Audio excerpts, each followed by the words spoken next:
Number 7, Levi Onwuzurike, defensive lineman from Washington.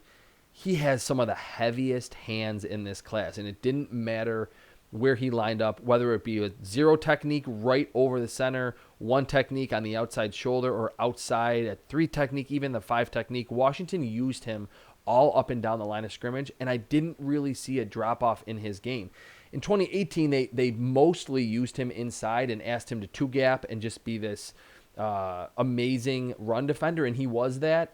I think at 6'3" and around 285, you probably want him a little bit further away from the football to deal with guards or maybe even defensive ends if you're running 3-4 front.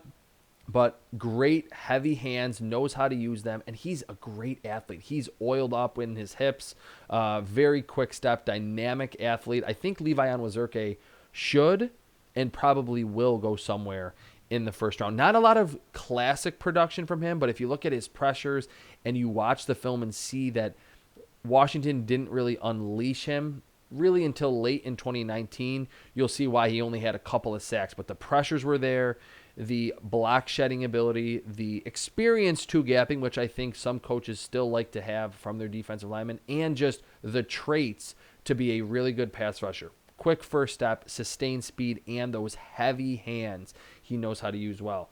Number 6, Jevon Holland, another Oregon secondary member. I mean, man, if Oregon had some of those players back, they would have had probably a pretty good season in 2020.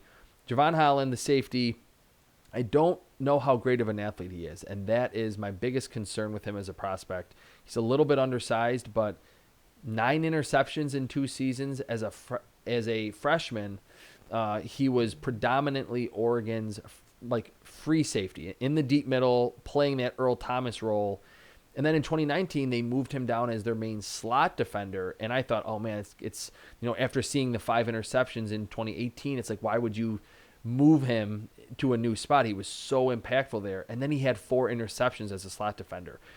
When you hear about instincts and football IQ, that's the type of player you're getting with Jevon Holland. He reads route concepts, understands where quarterbacks are going to go with the football. Pretty willing tackler. I don't know if he's an amazing tackler, but if you want coverage range and coverage versatility to play in the slot, play that robber safety, or play from the deep middle, Jevon Holland is going to be your guy.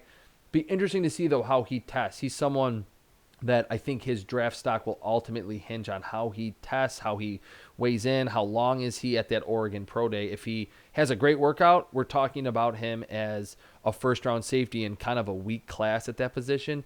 If he is a little bit short, if he doesn't have the longest arms, if he runs, well into the 4.5s and doesn't have a crazy vertical, we could be talking about him in the 2nd or the 3rd round. He actually reminds me a lot of former Oregon safety Jarius Byrd, that wasn't a crazy athlete but was so instinctive, and we saw a lot of ball production from him early in his career in the NFL.